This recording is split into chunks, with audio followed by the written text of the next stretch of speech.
Hello students, welcome to GRD classes. तो आज के इस लेक्चर में हम स्टार्ट करेंगे कि सेकंड लॉ ऑफ मोशन जो है वो एक रियल लॉ ऑफ मोशन है।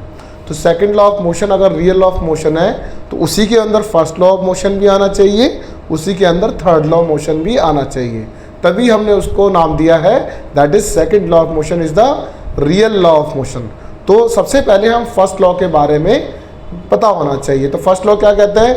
If a body at rest remains at rest, अगर वो मोशन में है तो मोशन में ही रहना चाहिए।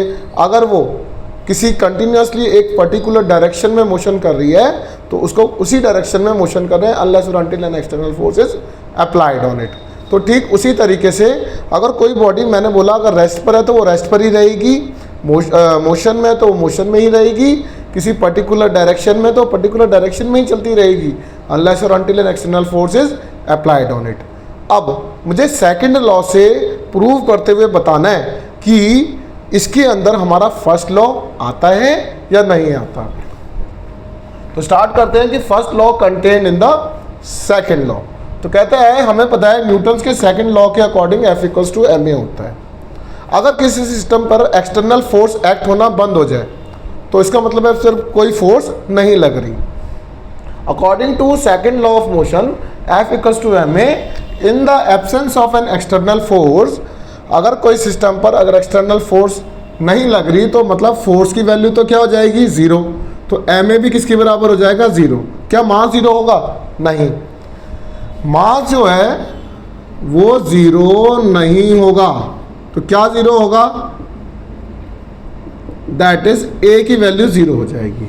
अगर एक्सेलरेशन नहीं है तो यूनिफॉर्म है, दैट मीन्स वो रेस्ट पर है, तो that is there is no acceleration when no force is applied. अगर आपको यहाँ तक क्लियर होता है, अगर एक्सेलरेशन नहीं है तो मतलब नो फोर्स इज अप्लाइड।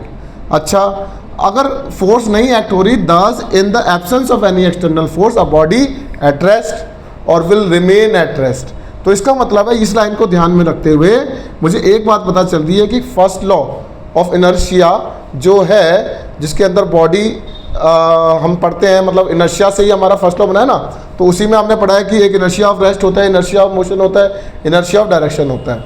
तो सबसे पहला वर्ड जो आता है फर्स्ट लॉ में, तो कहता है will remain at rest, that is a body at rest will remain at rest. And क्यों रेस्ट पर है? क्योंकि एक्सेलरेशन ज़ीरो है। And a body in uniform motion will continue to move in uniformly along the same line, और you can say straight path. अगर वो continuously straight path पर चलती रहेगी तो इसका मतलब ये है कि ये किसको फॉलो कर रही है? दैट इज फर्स्ट लॉ को फॉलो कर रही है। तो हमने सेकंड लॉ के यूज से फर्स्ट लॉ जो है, मतलब जो फर्स्ट लॉ है हमारा, उससे हमने कहीं ना कहीं सेकंड लॉ के यूज से प्रूव किया। तो हम क्या लिखेंगे? Hence first law contain in the second law of motion. ठीक है, अब थर्ड लॉ को करना है। Third law contain in second law. तो ये तो थोड़ा मैथमेटिकल पार्ट है, आपको याद करना है कि जैसे मैंने यहाँ पर बताया कि थर्ड लॉ में हम दो बॉडीज इस तरीके से क्रिएट कर देते हैं। अब ए वाला बी पर इस तरीके से फोर्स लगाएगा तो force on B due to A लिखा जाएगा। तो इसको क्या लिखेंगे? फोर्स ऑन या force on B due to ए।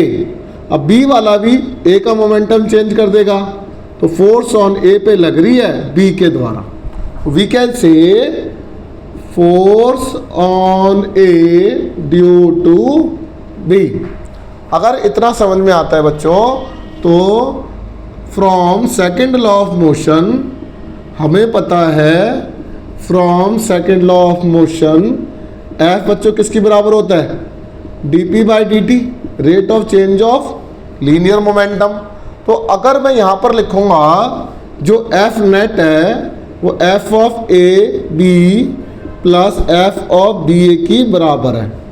तो इधर मैं लिख सकता हूँ that is linear momentum A का डिवाइडेड बाय डी टी, यहाँ पर लिखूँगा b डिवाइडेड बाय dt। ऐसा क्यों लिखा गया?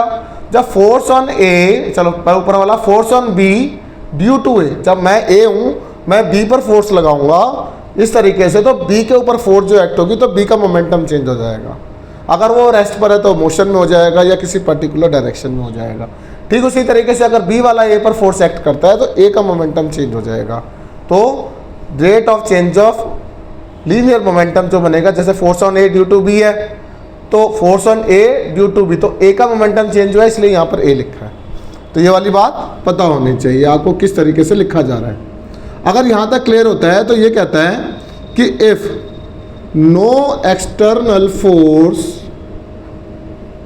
एक्टिंग ऑन द सिस्टम, तो we can say F of A B plus F of B A कितना हो जाएगा बच्चों, 0 हो जाएगा। अगर ये 0 हो जाएगा तो F of A B, you can say force on A due to B equals to minus of force on B due to A लिखा जाएगा, which is third law of motion.